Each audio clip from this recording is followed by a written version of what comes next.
We remain steadfast in our commitment in delivering local news that matters, stories that inspire, enriching the lives of Filipinos in the Philippines and across the globe. This is your GMA Regional TV. Buong puso para sa Pilipino.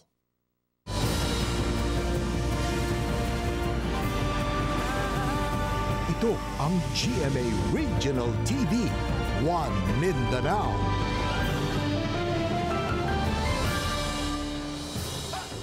Mayong hapon Mindanao, kini ang GMA Regional TV 1 Mindanao. Hatod namo ang pinakadago pinakauling balita sa Mindanao. Ako si Sara Hilomen Velasco, live gikan dinhi sa GMA Davao Complex. Cyril Chavez, live gikan dinhi sa GMA Cagayan de Oro Station. Efren Mamak, live desde aquí na GMA Zamboanga Station.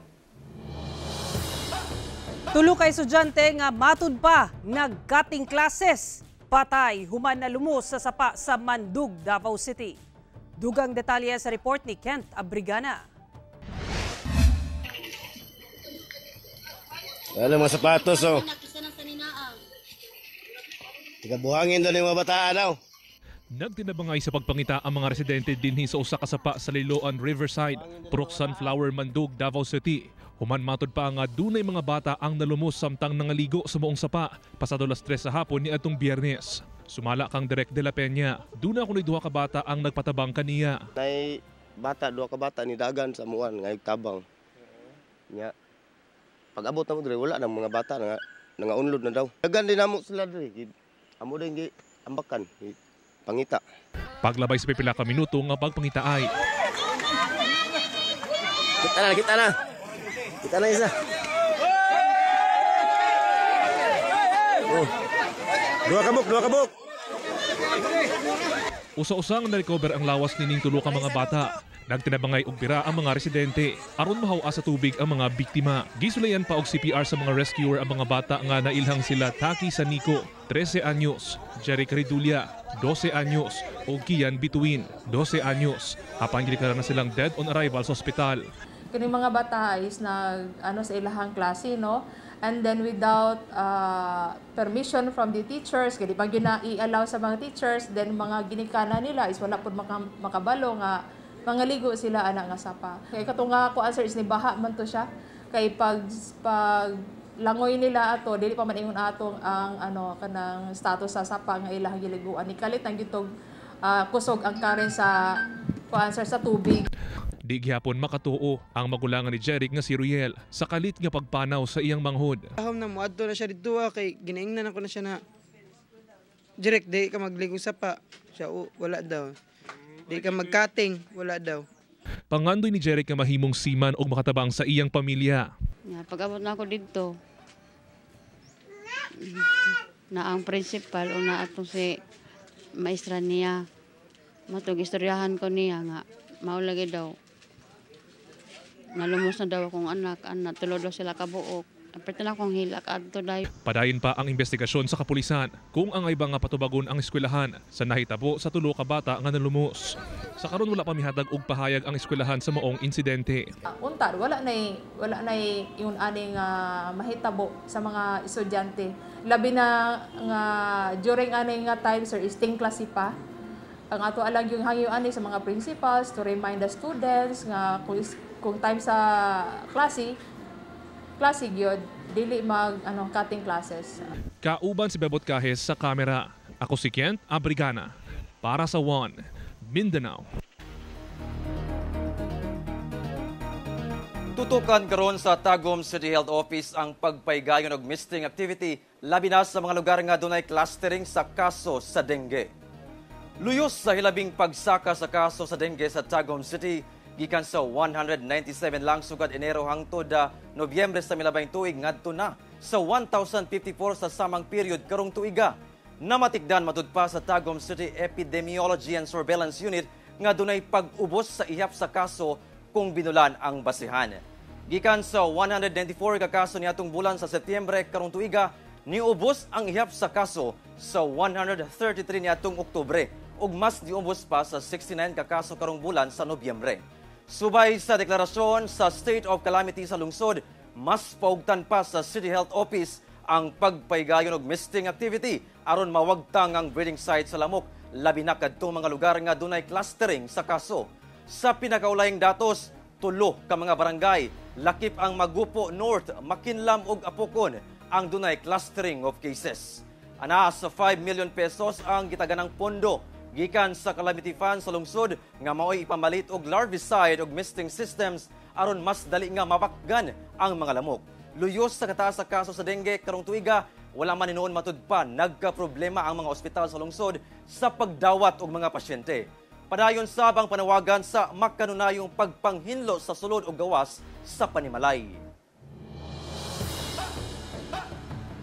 Usa ka 50 anyos nga ginang sa Taguluan, Misamis Oriental ang patay human nga malatayan sa usa ka dump truck.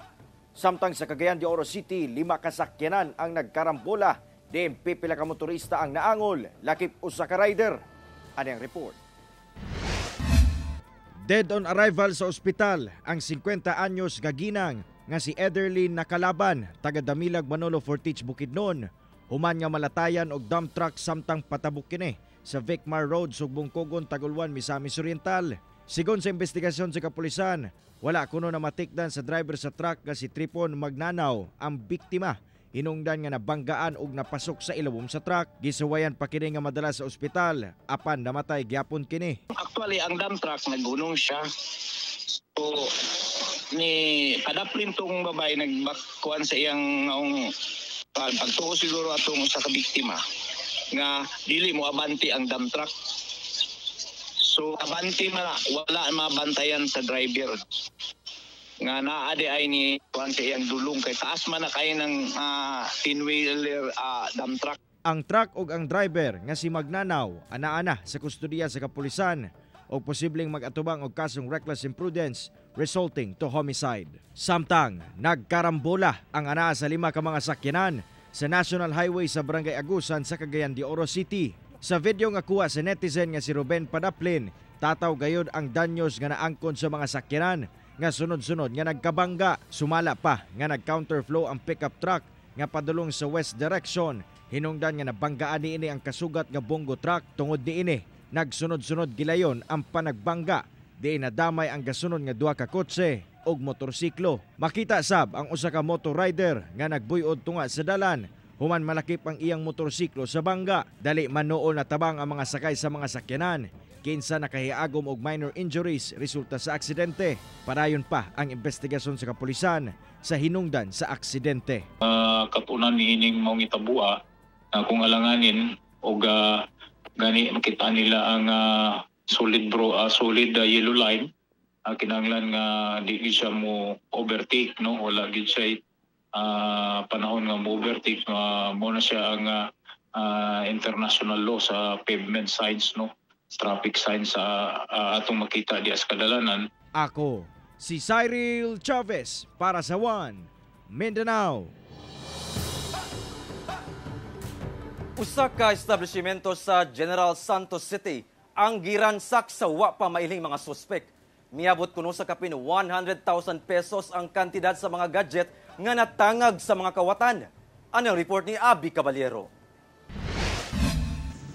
Abli na ang mga padlock ni ining usa ka establishmento sa Purok Malacca sa General Santos City.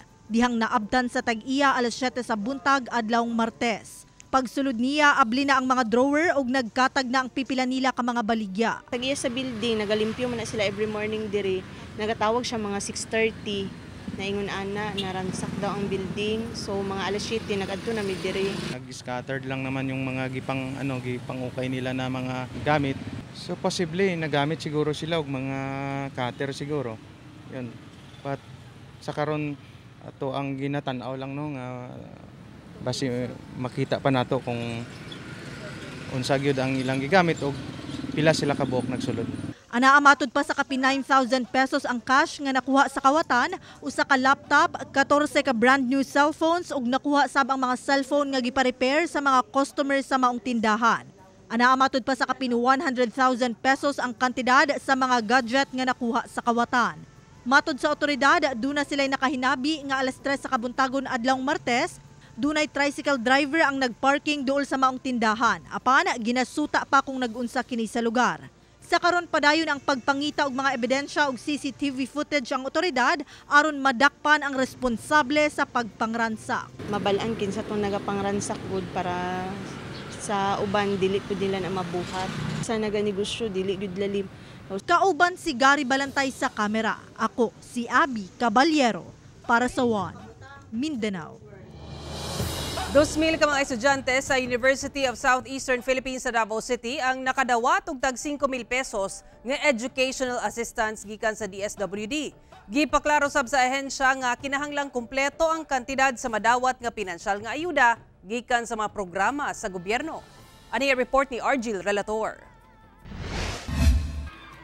Gipangunahan ni Senator Amy Marcos kauban ang mga personahe sa DSWD 11 ang pagpanghatag og tag 5,000 pesos nga educational assistance ubos sa Assistance to Individuals in Crisis Situation o AIC sa DSWD.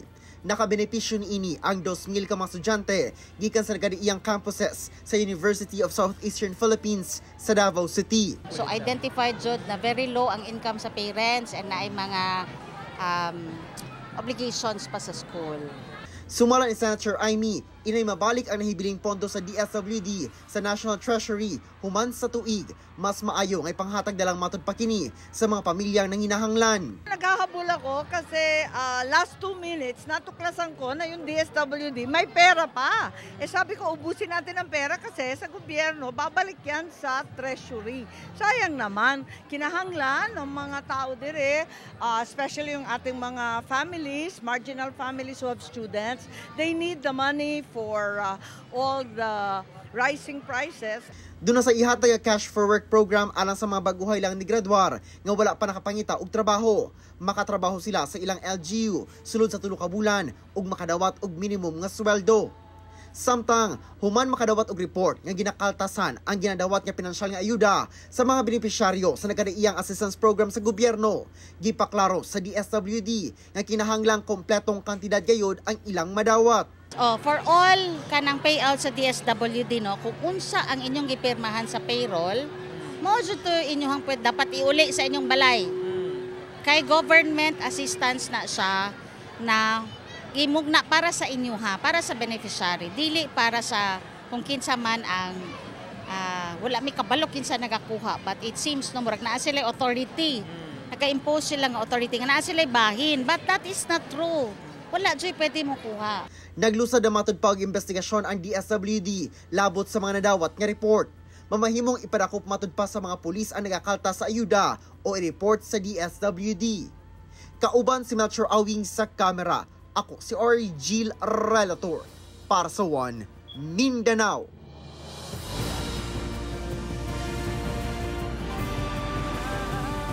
Ito ang GMA Regional TV, One Mindanao.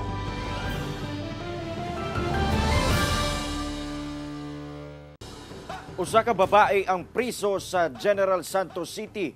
Human ni inigidunggab ang iyang bana. Dugang detalye sa report ni Abby Caballero.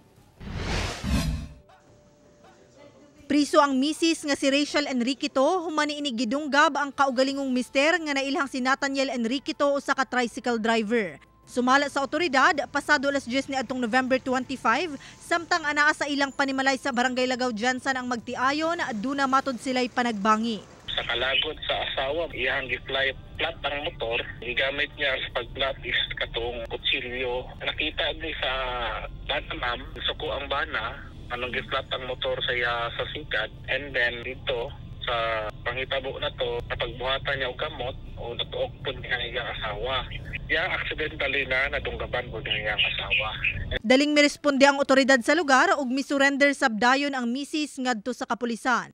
Nakakustudiya karon ang misis sa Lagaw Police Station.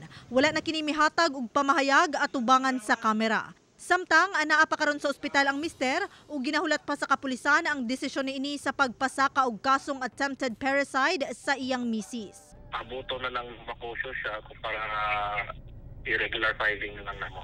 Kauban si Gary Balantay sa kamera. Ako si Abby Caballero para sa One Mindanao. Usa ka granada nga gituang gipanag-iyaan sa New People's Army ang nakaplagan sa Barangay Kapatagan sa Digos City. Usa ka hand grenade ang nakablagan sa mag-uuma nga si Abundio Conde sa Barangay Kapatagan sa Digos City samtang nanghagbas kini siyang umahandul sa sapa. Gituang gitago matud pa sa mga lugar ang granada.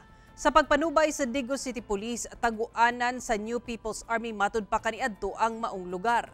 Ug kasamtang ginakonsidera nga agianan sa mga grupo nga nag-ooperate sa North Cotabato ug Bukidnon.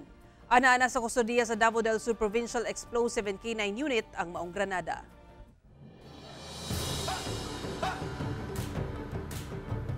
Usa ka 63 anyos nga lalaki kinsa mi kandidato pagka barangay kapitan ang gipusil patay sa Dimataling, Zamboanga del Sur.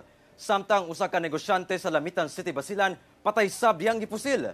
Ano ang report ni Chris sa Dapitan?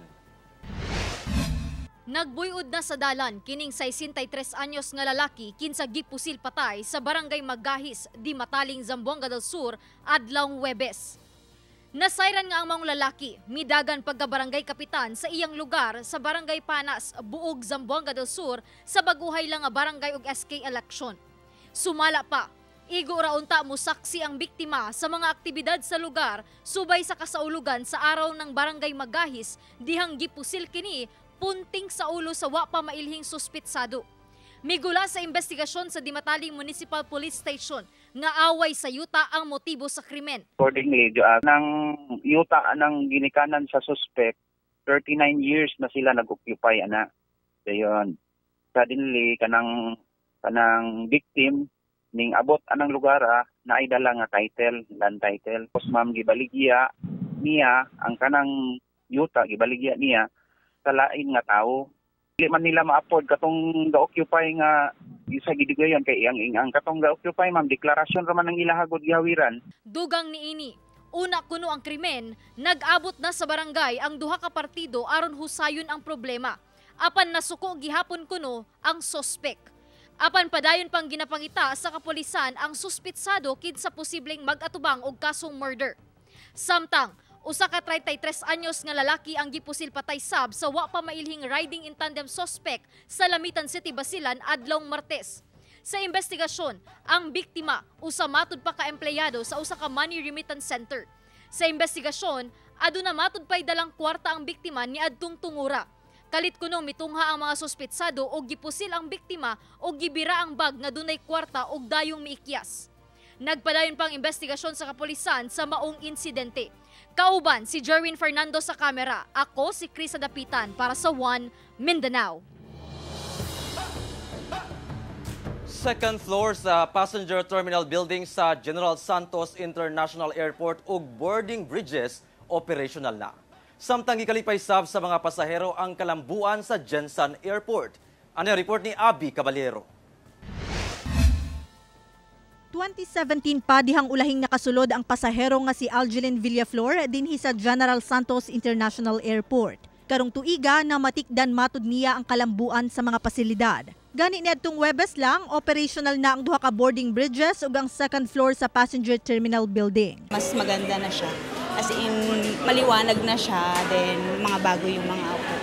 Yes, enough na yung space. Sa waiting area, smooth naman po. Sumala sa airport manager, dakong tabang kini, ilabi pa nga ginalauman ang pagdagsa sa mga pasahero karong holiday season. Gawa sa passengers waiting area sa ground floor nga gatusan ang kapasidad, anaamatod pa sa kapin 1,000 ang kapasidad sa second floor asa komportableng makalingkod ang mga pasahero. Big help sa ating mga passenger. Convenient na po sila at komportable dito po sa ating loob ng terminal building po. Continuous improvement po ang ating terminal building. Soon, we will open both sides of the terminal building, yung escalator and elevator, yung tinatawag natin bus gate.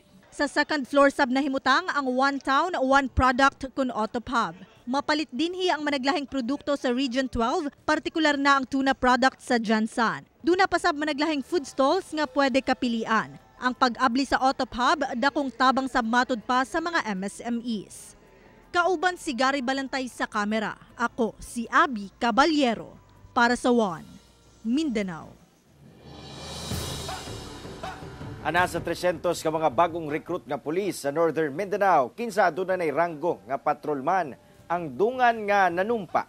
Nagpahimangno usab ang kadagkuan sa Police Regional Office 10 ngadto sa mga bag-ong pulis nga mahimong matinud-anon sa ilang pagpanerbisyo sa katawhan. Ani ang report. Human nga makapasar sa makuti nga PNP recruitment process, dungan nga nanumpa at tubangan sa kadagkuan sa Police Regional Office 10 ang 300 ka mga bagong recruit nga police officers. Silang tanan aduna nay ranggo nga patrolman nga mo'y entry level sa pagkapulis. 270 kanila mga lalaki og 30 sab ka mga babae ang nalakip sa mga na-recruit karong tuiga. Tataw ang emosyon, ingon man ang kalipay o garbo nga gibati sa mga newly recruits, ingon man sa ilang mga mahal sa kinabuhi. Sigon sa Police Regional Office 10, nga dakong tabang ngadto sa ilang puwersa ang maong mga bagong pulis. We have complete background investigation. Kung wala ba sila lama sa kapilingban, wala ba sila mga involved ba sila sa droga or unsa pa nga mga illegal activities, no? Kailangan kayo na sa usa ka pulis. Human nakapanumpa, gilayon sab silang ipailawom sa nagkadayan trainings aron mahimo pang mas hanas og andam sa paghimo sa ilang tahas. Human ang trainings i-deploy ngadto sa lain-laing unit sa PNP nga adunay kakulangon sa personahe. Sanglit formal na silang miyembro sa PNP, adunay pahimangno ang kadagkuan sa Police Regional Office 10. Dapat precise yun ka kung police na tanong. Paingon form, paingon o kaninga oras, mo ano ka nga oras. No? So kailangan kayo nato ang efficiency, ang ato ang dedication sa atong trabaho. Kauban si Makoy Simpron sa kamera. Ako, si Cyril Chavez para sa One Mindanao. Ipaigahin na karong gabi ang grand lighting ceremony nga timailhan sa pag-abri sa Pasko Fiesta sa Davao 2023 sa Davao City. Atong siren ang mga katikaran diha karon sa Rizal Park, kauban si Argil Relator live. Argil.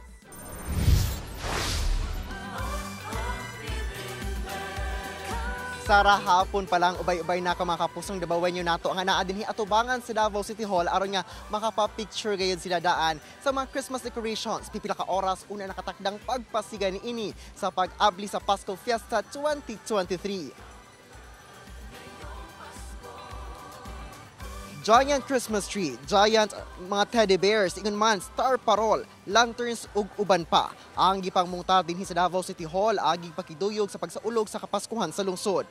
Puti ug pula ang colors sa mga Christmas designs nga nagarepresenta sa maturity o purity sab sa kasing-kasing, paghigugma ug kasadya agi napaambit karong panahon sa Kapaskuhan. Alas 6 karong gabi ipahigayon sa ang programa sa Rizal Park alang sa Danag Davao ug pag-abli sa Pasko subay sa 2023 Pasko Fiesta sa Davao kung asa ginalaumang pasigahon na ang Pasko Fiesta lanterns ug ang Christmas tree subay sa temang kainit sa gugma, kasinag sa kasadya. Sara, gikan karong adlaw hangtod na sa December 31, ubay-ubay kang mga aktibidad ang giandam sa LGU Davao alang sa kalingawan nga dapat atangan sama na lamang sa kining koro sa Pasko, bandadasig, parada ug uban pa nga makalingaw gayon. Sara.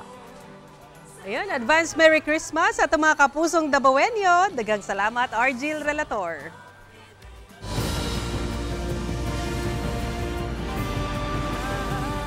Ito ang GMA Regional TV, One Mindanao.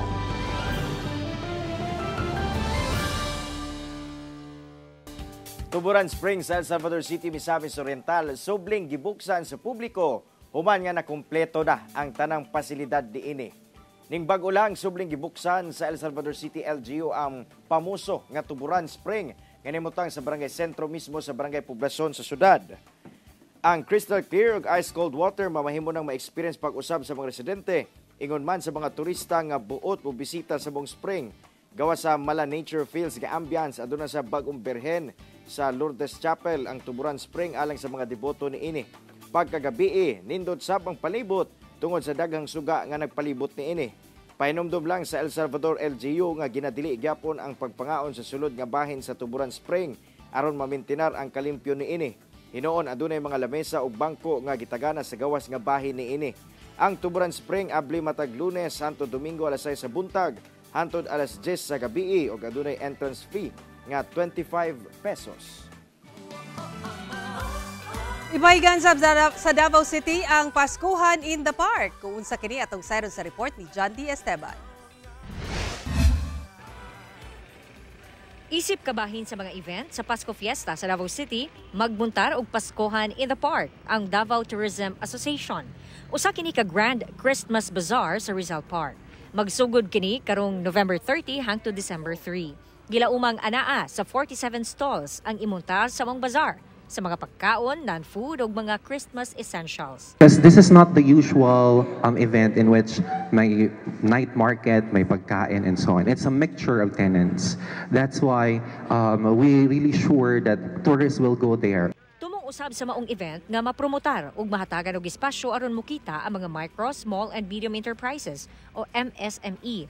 Samtang andam na usab ang Davao Tourism Association sa pagdagsa sa mga turista karong Disyembre, labi na sa hotels ug accommodation. Ang Davao City Tourism Operations Office target nga makabot ang 1.3 million tourist arrivals sa tuig 2023. Niadtong Oktubre, ana daw sa 1 million ka tourist arrivals ang natala sa syudad. Kauban si Bebot Kahe sa kamera. Ako si John D. Esteban para sa One Mindanao. Mga kapuso, 27 days na lang una ang Pasko. Mao kanto ang mga uling balita sa Mindanao karong adlaw. Mamahimo ninyo kining makita pag-usab pinagi sa pagbisita sa official website sa GMA Regional TV o bisita ang among official YouTube channel o i-click ang subscribe button para sa pinakaulahing balita. Muchísimas gracias sa atong mga kapuso sa Mindanao nga nagalantaw kanamo ug sa atong mga kapuso abroad. Padayon lang sa pagtutok sa mga lokal nga balita matag adlaw tungod sa GMA Regional TV Local News Matters. Kami ang GMA Regional TV 1 Mindanao, tibok persa para sa mas dakong misyon ug mas halapad nga pagserbisyo sa nasod.